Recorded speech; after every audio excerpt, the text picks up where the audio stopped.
অবিলম্বে গ্রেফতার করতে হবে। অখিলগিরিকে অবিলম্বে মন্ত্রিসভা থেকে তাকে বরখাস্ত করতে হবে। অবিলম্বে অখিলগিরির বিরুদ্ধে এসসি এসটি অ্যাট্রোসিটি অ্যাক্ট এটাকে লাগু করতে হবে।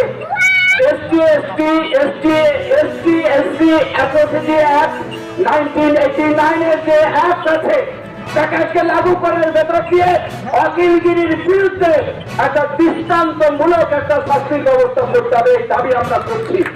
আমরা রাষ্ট্রপতির অপমান আমরা সহ্য করব না, করতে দেব না। মহামহিম রাষ্ট্রপতির অপমান মানছি না, মানব না। মহামহিম রাষ্ট্রপতির অপমান মানছি না, মানব না। টিএমসি দূর হটো, বাংলার লজ্জা মমতা দূর হটো, তো টিএমসি দূর হটো। মহামহিম রাষ্ট্রপতির অপমান সহ্য করছি না, করব না। নির্লজ্জ মমতা দূর হটো। আজকে এখানে বিক্ষোভ দেখানোর কারণটা কি রয়েছে?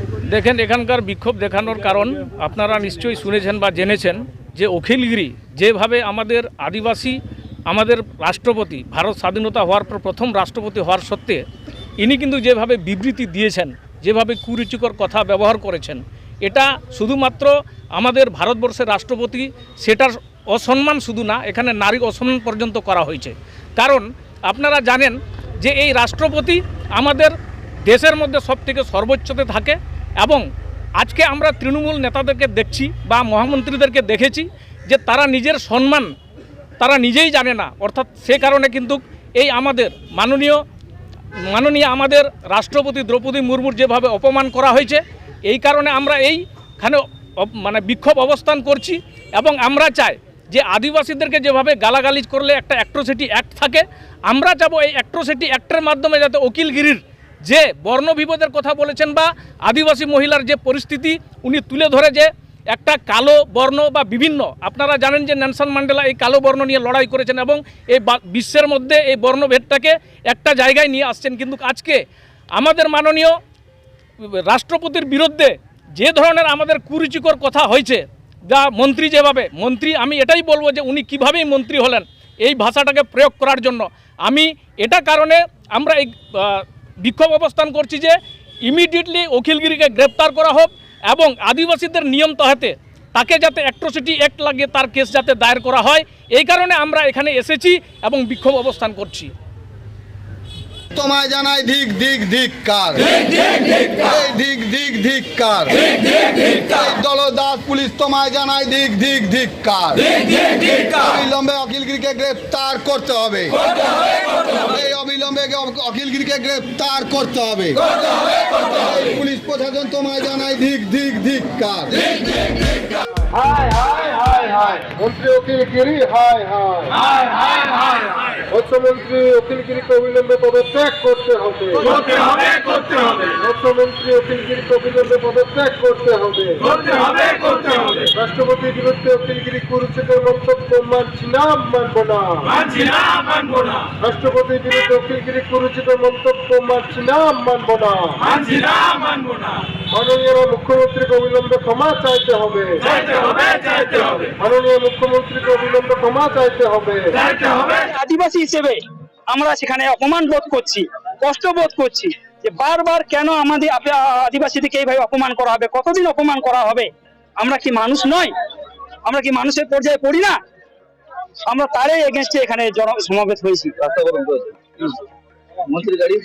মন্ত্রী গাড়িও আটকে আছেন। আমরা মন্ত্রীর কাছে উনি দাঁড়ালেন না। আমাদের তার কাছে প্রশ্ন যে আপনি মন্ত্রী পরে, তার আগে আপনি আদিবাসী আদিবাসী হিসেবে কেন আপনি ইনিশিয়েটিভ নেননি যে এটা প্রতিবাদ করা হোক, এর এগেনস্টে প্রতিবাদ করো, আপনার যার দলের হোক না কেন। আমরা এখন রং দেখছি না, এটা কোনো রাজনৈতিক সভা নয়, এটা আদিবাসীদের একটা অপমানের মাধ্যমে আমরা নিজেদের গভীরতাকে কষ্ট থেকে জানাতে এখানে এসেছি। সে জানাবার জন্য কেন উনি সাবমিট হচ্ছেন না, কেন পাশ কেটে চলে যাচ্ছেন? তার মানে কি উনি আদিবাসী নন? উনি আদিবাসী যদি না হন, ওনাকে যদি পরবর্তীকালে কেউ গালাগাল করে আদিবাসী হিসেবে, আমরা আদিবাসী তার পাশে দাঁড়াবো, সে তিনি যে দলেরই হোক না কেন। আমার নাম জিলেশ্বর মান্ডি। পক্ষ থেকে গত 11/11/2022 রাজ্যের কারামন্ত্রী অখিলগিরি মহাশয় কোনো একটা প্রকাশ্য জনসভাতে তিনি আমাদের রাজ্যের আমাদের দেশের সর্বোচ্চ ক্ষমতাসীন রাষ্ট্রপতির রূপ সংক্রান্ত বিষয় নিয়ে বিরূপ মন্তব্য করেছেন। সেই কুরুচিকর মন্তব্যের বিরোধিতায় আমরা আজকে খাতড়ার এই পাম মোড়ে আমরা পথ অবরোধে সামিল হয়েছি। এই খাতড়া পথ অবরোধে সামিল হওয়ার সময় আমাদের রানীবাঁধ বিধানসভার মাননীয় মন্ত্রী মহাশয়া তিনি যাচ্ছিলেন, তিনিও আটক পড়েন এখানে, এবং তাকে আমাদের কমিটির পক্ষ থেকে আবেদন রাখা হয়েছিল যে আপনিও একজন আদিবাসী, আপনিও এই বিষয়টাকে সমর্থন করে আপনার মন্তব্য রাখুন। কিন্তু তিনি এড়িয়ে যান এবং আমাদের সংবাদ মাধ্যম বন্ধু যারা তারা কেউ সেই খবরটা সংগ্রহ করছিলেন, উনি সেই মোবাইল ফোনটা কেড়ে নেন এবং শুনলাম যেটা শেষ পর্যন্ত যে মোবাইলে যে সমস্ত সংবাদের ভিডিও ছিল, ছবি ছিল, সেগুলো তিনি ডিলিট করেছেন এবং ফোনটা ফেরত দিয়েছেন। তো এটার আমরা তীব্র বিরোধিতা করছি। অর্থাৎ আমাদের যে এই যে আবেগ, আমাদের যে এই যে আজকের অপমান প্রতিবাদের যে জায়গা, সেই জায়গাটাতে একজন মন্ত্রী মহোদয়া তিনি কি করে সেই সংবাদ মাধ্যমকে আক্রমণ করলেন। আজকে আমরা এমন একটা সেন্টিমেন্টাল ইস্যুকে কেন্দ্র করে আমরা আজকে পথ অবরোধে সামিল হয়েছি, তিনি নাই সমর্থন করতে পারেন। বিধায়িকা নিজেও তো আদিবাসী মহিলা। অবশ্যই একজন তিনি প্রথমে আদিবাসী এবং পরে তিনি অন্য কোন দলের তিনি মন্ত্রী, ফলে তার গোড়াটা কোথায়? তার গোড়াটা হচ্ছে আদিবাসী। ফলে তার এই যে আজকে আদিবাসীরা রাস্তায় নেমেছে, আজকে পথ অবরোধে সামিল হয়েছে, তিনি দু কথা বলতে পারতেন, আদিবাসীদের পক্ষে বলতে পারতেন। আদিবাসীদের রূপ নিয়ে যেখানে বিতর্ক তৈরি করেছেন, কুরুচিকর মন্তব্য করেছেন, সেখানে তারও একটা মন্তব্য থাকে। তো আগামী দিনে আদিবাসীদের কোথাও যদি অপমান হয়, তিনি যদি আজকে যতদিন মন্ত্রী আছেন, একদিন তিনি সাধারণ মানুষে পরিণত হবেন, তিনি যদি সেখানে কোথাও লাঞ্ছিত, কারো দ্বারা লাঞ্ছিত হন, এই আদিবাসীরাই কিন্তু তার পক্ষে দাঁড়াবে, তার পাশে দাঁড়াবে। অন্যরা কেউ কিন্তু তার পাশে দাঁড়াবে না, কোনো দল থাকবে না তার পক্ষে। এই আদিবাসীরাই কিন্তু তার পক্ষে থাকবে। তিনি এড়িয়ে যাওয়ার চেষ্টা কেন করছেন?